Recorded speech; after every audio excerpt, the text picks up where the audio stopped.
and I was literally in tears. I was crying. Wow. I'm like, I've just fucked my dad's life. I met a gypsy. I just needed a job, right? I needed money. I needed income. Rang up my old man. I said, Dad, you know, just as that had happened, my parents had separated, you know, they lost everything. Ended up, you know, that's a whole nother story for another day. And my dad had just started up this new sheet metal business, and he had one employee.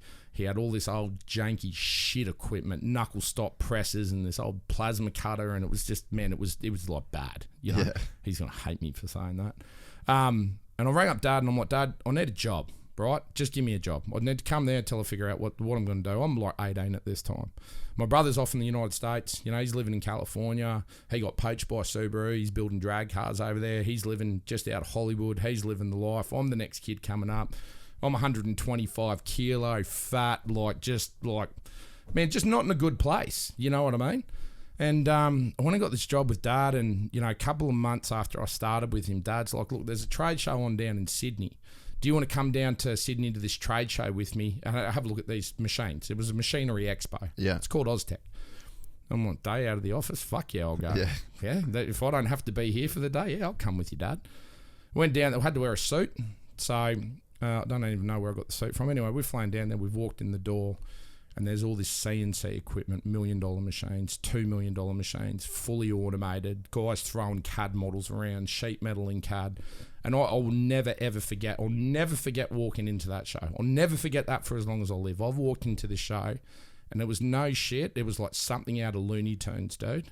Just this massive ding, like this light bulb just went fucking boom. What the fuck is this?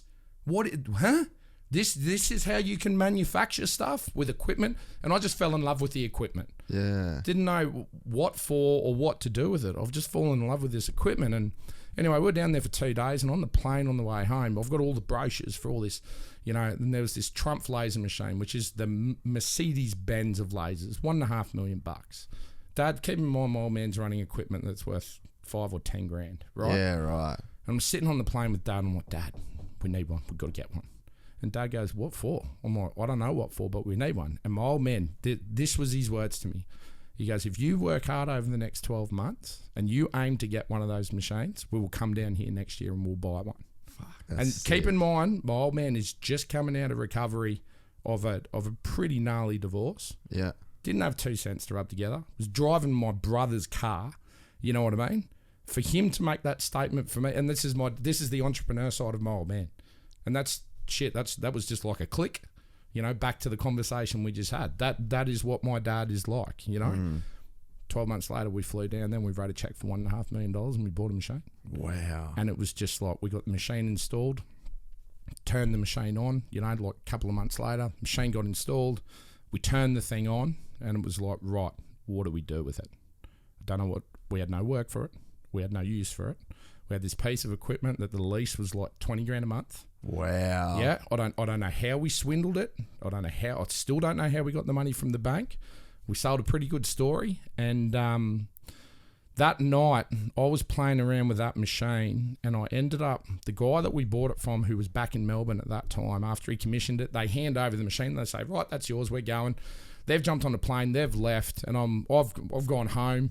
And I've gone in later on that night, I'm like, I just want to play with it. I couldn't turn the machine on. And I remember I was sitting beside that machine, and I was literally in tears. I was crying. Wow.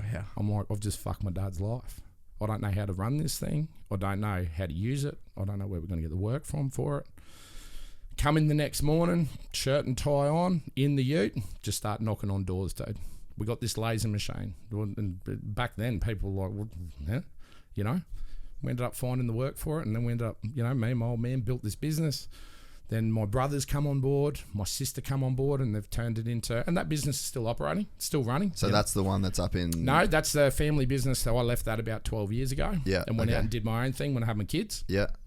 And that was the light bulb moment that got me into where I am today. Yeah. You know, but getting back to where that story kind of come from, you know, at that stage there, I was young. I didn't really understand what the money was all about. I didn't understand the finance. You know, I was just not in a good place in my life. But something clicked that day when I walked into that show.